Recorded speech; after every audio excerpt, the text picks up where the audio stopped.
벌써 다음 주가 마지막입니다. 슈룹이 단 2화만을 남겨두고 있어서 조금 아쉬운데요. 여러분은 결말이 어떻게 흘러갔으면 좋겠나요? 예고편에서는 권희관이 피가 묻은 칼을 들고 궁을 돌아다니는 장면이 나왔는데 영모는 실패한 것 같지만 그 과정에서 누가 죽게 될까요? 현재는 과거 데뷔가 저지른 행동들이 다시 되돌아오고 있는 과정이죠. 어떻게 보면 데뷔와 패비 윤씨 일가 사이의 문제이자 싸움인데, 데뷔가 태인세자를 죽이는 과정에서 이호는 형의 죽음을 묵인하고 왕이 되었습니다. 그 업보가 다시 돌아와서 패비 윤씨가 아들을 잃었던 것처럼 이호는 자신의 아들인 세자를 잃게 되었습니다. 그것도 태인세자의 죽음과 같은 방식으로 죽게 되었죠. 사실 누군가의 눈에는 죽은 세자는 잘못이 없겠지만 패비 윤씨의 아들인 이익현의 입장에서 보면 자신의 형들을 모조리 죽이고 왕위를 빼앗은 이호의 아들이기 때문에 그의 아들을 죽임으로 인해서 이호에게는 일말의 복수는 한 셈이죠. 하지만 여기서 아이러니하게도 타격이 크지 않았던 건 데뷔였습니다. 세자의 죽음은 안타까웠겠지만 이마령도 그의 다른 아들들인 대군들도 못마땅히 했으니까요. 사실 이것 때문에 이마령만 이리 뛰고 저리 뛰어다니는 중이죠.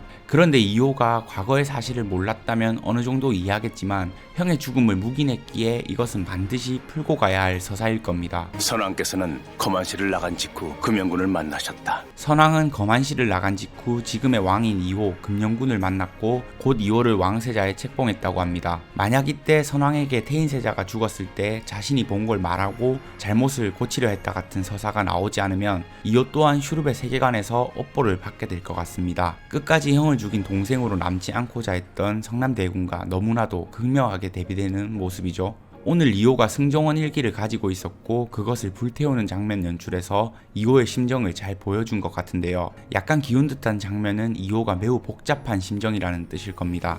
그런데 화면이 다시 돌아오지 않고 완전 뒤집혀 버렸습니다. 이호가 다시 돌아오지 못할 것임을 암시해주는 것 같았죠. 태인세자가 죽을 때 세자가 입은 골룡포를 보는 순간 이호는 눈이 멀어버렸던 것 같네요. 시대가 떠받들 만한 성군임에는 틀림없지만 사실 권력과 욕심이란 게 그런 것 같습니다. 태인세자의 방문을 닫는 순간 이호는 강을 건너버렸고 오늘 태인세자의 죽음의 단서인 승정원 일기를 불태우는 순간 강을 다시 건너갈 배마저 태워버린 것 같은 느낌입니다. 이런 서사로 본다면 이호가 자신의 업보를 가지고 갈 방법은 죽음밖에 없지 않을까 하는 생각이 듭니다. 많은 분들이 다음화 예고편에서 아무래도 칼에 찔린 사람이 누군지 가장 궁금할 것 같은데요. 어쩌면 그 사람은 이호일 수도 있겠죠. 다 끝났습니다, 축자. 중전은 무슨 일이 터져서 급하게 뛰어왔고 데뷔는 힘이 없는 목소리로 마치 다 포기한 듯 다 끝났다고 말하는 걸로 봐서는 이호가 죽었을 수도 있겠습니다. 그리고 데뷔는 하나밖에 없었던 자신의 인생을 바친 이호의 죽음으로 스스로 몰락하게 되는 그림일 수 있겠네요. 그런데 데뷔는 영의정 황혼영을 불러서 권희관을 자신에게 바치라는 말을 했습니다. 권희가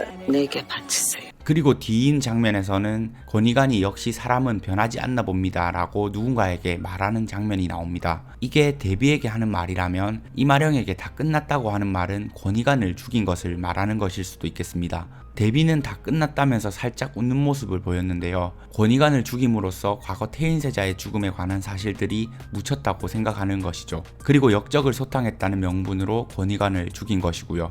예고편에서 이마령은 박경우에게서 가장사초를 받은 것으로 보였는데요. 이게 어째 어마어마한 손에 있는 것입니까? 박경우는 이마령에게 그것을 보여주는 대신 누구에게도 그 사실을 말하지 않을 것을 부탁했습니다. 그런데 이것을 세자에게 보여주는 걸로 봐서는 뭔가 분위기가 급격하게 불리하게 흘러가는 것 같은 느낌입니다. 지금 쓰일 수 있는 패가 가장사초와 누군가가 가지고 있을 태인세자의 거만서가 있는데 태인세자의 거만서가 누구의 손에 있을지가 포인트가 될 것 같네요. 이호는 거만서를 손에 넣으면 지체 없이 죽이라는 말을 했죠. 그걸로 봐서 영모의 세력의 손에 그것이 있는 것 같은데요. 이미 그들의 손에 있다면 데뷔가 권희관을 죽여도 영모의 명분은 아직 남아있겠죠. 한편 세자빈은 어딘가 아픈 모습으로 비춰졌는데요. 빈궁에게 무슨 문제라도 생긴 것인가? 세자빈 옆에 어이가 있는 걸로 보여지는데 별 문제가 아니었으면 좋겠네요.